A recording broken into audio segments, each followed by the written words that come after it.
Drums of Powers Day 421 na tayo, at sa sinare nga natin 5 pattern kanina, may nagustuhan tayo. Yung number 5 na naman, parang lagi na gugustuhan natin yung mga pattern na number 5. At sa 5 pattern nga na to, ang kagaya nga ng sabi ko, ang nagustuhan natin dito yung number 5. At ang counting niya lang ay 1 yen, 2 yen, 3 yen, 4 yen, 1 yen, 2 yen, 3 yen, 4 yen.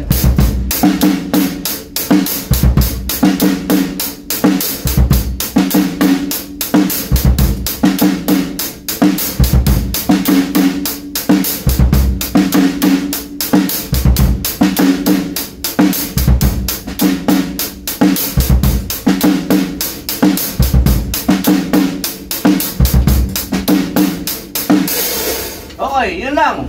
Counting natin, 1 yen, 2 yen, 3 yen, 4 yen. Kaya sa mga tropa natin dyan, gusto mapanood yung 5 pattern na sinare natin kanina doon sa Drums of Powers, punta lang kayo sa Bija Music Studio. Ayun, sumayon yung kapayapaan. Peace be with you. God bless.